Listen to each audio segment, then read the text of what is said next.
Hello animal lovers, स्वागत है आप लोगों का एक और नए और इंटरेस्टिंग वीडियो पर। आज मैं एक्सप्लेन करने जा रहा हूँ चेनसॉ मैन के सीज़न 2 के एपिसोड नंबर 13 को। तो ये कहानी शुरू होती है वहीं से जहाँ पर पिछला एपिसोड ख़त्म हुआ था। पिछले एपिसोड के एंड में हम सभी ने देखा था कि माकिमा, डेंजी, आकी और पावर जिस अपार्टमेंट पे रहती है वहाँ पर पहुँच जाती है, जहाँ पर पहुँचकर माकिमा उन सभी से कहती है, आज मैं अपने काम से थोड़ा फ्री हूँ, क्या तुम लोग मेरे साथ घूमने के लिए चलोगे? ये सुनकर डेंजी तो बहुत ज़्यादा खुश होता है और आंखें भी मान जाता है, लेकिन वहीं पर पावर शांत रहती है और वो कुछ भी नहीं कहती। ये देखकर माकिमा पावर के पास पहुंचती है और उससे सवाल पूछती है, पावर अब तुम्हें क्या हुआ? क्या तुम घूमने जाने के लिए एक्साइटेड नहीं हो? ये सुनकर पावर जवाब में कहती है, वो बात नहीं है, दरअसल मेरा एक मीटिंग है। ये सुनकर माकिमा कहती है, अरे यार, तुम थोड़ा फ्री टाइम भी तो निकाल लो। वहीं पर दूसरी तरफ डेंजी को दिखाया जाता है, जो कि माकिमा के साथ घूमने के बारे में सोचकर ही बहुत ज़्यादा एक्साइटेड होता है। तभी वहीं पर अचानक से डेंजी की अपार्टमेंट के दरवाजे को खोलकर बहुत सारे पब्लिक सेफ्टी के लोग अंदर आ जाता है और आकर उनमें से एक माकिमा के कान में कुछ कहता है। वहीं पर माकिमा उस बंदे की बात सुनते ही सीरियस होकर डेंजी की ओर देखती है और वो डेंजी से कहती है, लगता है कि हम एक मुसीबत में फंस चुके हैं। और इसके साथ ही डेंजी के घर में मौजूद टीवी को ऑन करके वो सारे के सारे लोग टीवी को घेर के खड़ा हो जाता है, जहाँ पर टीवी पे डेंजी का न्यूज़ चलता रहता है। चेनसॉ डेविल, क्या ये हमारा दोस्त है या फिर कोई दुश्मन? लोगों में चेनसॉ डेविल का डर फैला हुआ है और ऊपर से इस डेविल ने पब्लिक सेफ्टी के कपड़े पहना हुआ है। क्या ये पब्लिक के लिए कोई खतरा है या फिर ये पब्लिक के लिए कोई वरदान है? इन सभी सवालों का जवाब जानने के लिए देखते रहिए हमारा इसी न्यूज़ चैनल को। वहीं पर पावर डेंजी को टीवी पे देखकर बहुत ज़्यादा खुश होकर कहती है, डेंजी, अरे यार, वो तो तुम हो जो कि ट्रेन के ऊपर फाइट कर रही है। यह सुनकर डेंजी भी पीछे मुड़ के उन सभी से कहता है, अरे हाँ, टीवी पे आने में बहुत ज़्यादा मज़ा आ रहा है।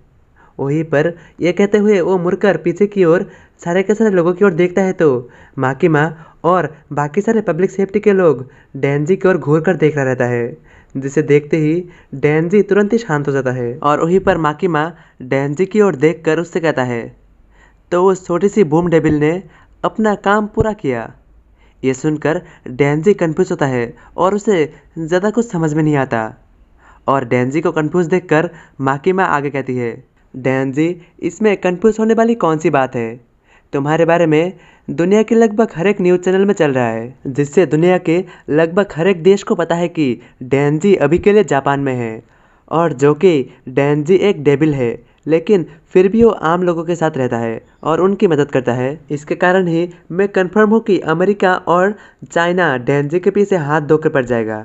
वहीं पर आकी माकिमा की बात सुनकर उससे कहता है, तो क्या बूम डेविल एक एसेसिन था? तो वो बूम डेविल तुम्हारे काम के बीच में क्यों आ रहा था? यह सुनकर माकिमा कहता है, मुझे उससे ज़्यादा फर्क नहीं पड़ता जब तक कि डेंजी हमारे पास में है और हमारे कंट्रोल में है। वहीं पर दूसरी तरफ डेंजी अभी भी ट्रिप के बारे में ही सोच रहा रहता है, जहाँ पर डेंजी पावर की ओर देखकर उससे कहता है, तो क्या हम घूमने के लिए इनोशिमा जा रहे हैं? क्या वो कोई आइलैंड है?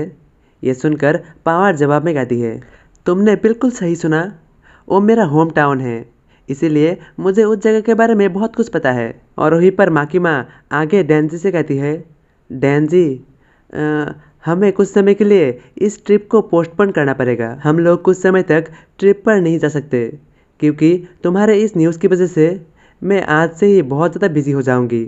और साथ ही माकिमा अपने आसपास खड़े हुए पब्लिक सेफ्टी के लोगों से कहता है, तुम लोग जल्दी से जाकर डिवीज़न 2 से कुशाकाबी और तामाकी को बुलाओ और डिवीज़न 1 के कोयोटो पब्लिक सेफ्टी से सुबुरो को बुलाओ। ये सुनकर सभी लोग एक साथ ही कहता है, जी मैम, हम लोग समझ गए। और वहीं पर माकिमा आगे कहती है, और इसके अलावा सिविल सेक्टर से योशिदा को 1 महीने के लिए किराए पर लो। ये सुनकर सभी लोग एक साथ ही कहता है, जी मैम, हम लोग समझ गए। वही दूसरी तरफ डेंजी को दिखाया जाता है जो कि ट्रिप कैंसिल होने के कारण बहुत ज़्यादा उदास होता है। लेकिन वहीं पर ट्रिप कैंसिल होने की बात सुनकर पावर बहुत ज़्यादा खुश हो जाती है और वहीं पर माकिमा डेंजी के कमरे से जाते जाते डेंजी की ओर देखकर मुड़ के उससे कहती है, डेंजी, इन दिनों को तुम्हें बहुत ज़्यादा सावधान होना पड़ेगा क्योंकि पूरे के पूरे दुनिया के लगभग हर एक देश से तुम्हें मारने के लिए लोग हत्यारे भेजेंगे। इसीलिए तुम्हें अपने आप पर ध्यान देना होगा और तुम्हें बाहर कम से कम घूमने के लिए जाना पड़ेगा और खुद पे कंट्रोल करके घर पे ही रहना। वहीं पर डेंजी माकिमा की बात सुनकर उसे ही देखता रहता है जब तक माकिमा डेंजी के कमरे से बाहर नहीं निकल जाता और उसके आंखों से ओझल नहीं हो जाता। वहीं पर कमरे से बाहर निकलकर चलते चलते ही माकिमा आकी से कहती है, आकी, हमें अगले साल गन डेविल का सामना करना पड़ेगा, लेकिन मैं तुम्हें इस काम पे नियुक्त कर रहा हूँ और तुम थोड़ा ध्यान रखना अपना, मरना मत, क्योंकि गन डेविल का सामना करने के लिए बहुत ज़्यादा ताकत की ज़रूरत पड़ेगी। वहीं पर माकिमा की बात सुनकर आकी कुछ देर के लिए शांत हो जाता है। फिर उसे एक फ्लैशबैक याद आता है जहाँ पर एंजल डेविल आकी से कहती है, आकी, तुम्हें शायद से इस बारे में पता होगा, एक डेविल कभी भी पूरी तरह से नहीं मरता। भले ही एक डेविल मरने के बाद राख में बदल जाता है, लेकिन जब तक उस डेविल का नाम लोगों के दिलों पर रहेगा और लोग उस डेविल का नाम से डरेगा, तब तक वो डेविल पूरी तरह से कभी नहीं मरेगा और वो वापस से इस दुनिया में आ जाएगा। और एंजल डेविल आगे कहती है, मुझे इस बारे में अच्छे से नहीं पता कि ये सच है या फिर झूठ।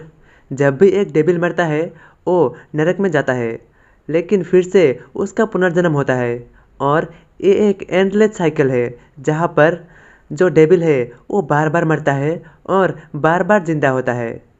ये सुनकर आकी एंजल डेविल से सवाल पूछता है, क्या तुम्हें इस बारे में नहीं पता? तुम भी तो एक डेविल हो। ये सुनकर एंजल डेविल आकी से कहती है, तुम भी तो एक इंसान हो और क्या तुम्हें इस बारे में याद है जब तुम अपने माँ के कोख में थे? ये सुनकर आकी शांत हो जाती है और वो कुछ भी नहीं कह पाता और वो कुछ देर शांत रहने के बाद फिर से एंजल डेविल से सवाल पूछता है, तो तुम क्या चाहते हो? ये सुनकर एंजल डेविल जवाब में कहती है, अब मैं जो तुम्हें इन्फॉर्मेशन देने के लिए जा रही हूँ उसके बारे में तुम किसी को मत बताना। मैंने कुछ समय पहले ही स्पेशल डिवीज़न के कुछ डेविल से इस बारे में पूछा था कि उन्हें हेल में मरने से पहले हेल के बारे में कुछ याद है या फिर नहीं, तो मुझे उनसे ये पता चला कि उन्हें बस मरने से पहले एक आवाज़ याद है। ये सुनकर आकी हैरान होकर कहती है, क्या एक आवाज़? ये सुनकर एंजल डेविल भी कहती है, हाँ, एक आवाज़। और इसमें अजीब बात यह है कि जो भी स्पेशल डिवीज़न का डेविल है उन सभी को हेल में मरने से पहले ये लगभग सेम आवाज़ ही सभी को याद है। यह सुनकर आकी सवाल पूछता है, तो ये कैसी आवाज़ है? यह सुनकर एंजल डेविल जवाब में कहती है, अच्छा, वो आवाज़ सेंसो डेविल का है जो कि आखिरी बार लड़ते समय उसने अपनी सेंसो शुरू किया था। वही बस आखिरी आवाज़ सभी को याद है। और इसी के साथ आके की फ्लैशबैक यहीं पे ख़त्म होता है और साथ ही एपिसोड भी यहीं पे ख़त्म होता है। तो क्या आखिर सेंसो डेविल और बाकी सारे डेविल का मरना और पुनर्जन्म होने के बीच में कोई संबंध है? इन सभी सवालों का जवाब जानने के लिए देखते रहिए आगे आने वाले एपिसोड्स। मिलते हैं नेक्स्ट एपिसोड में।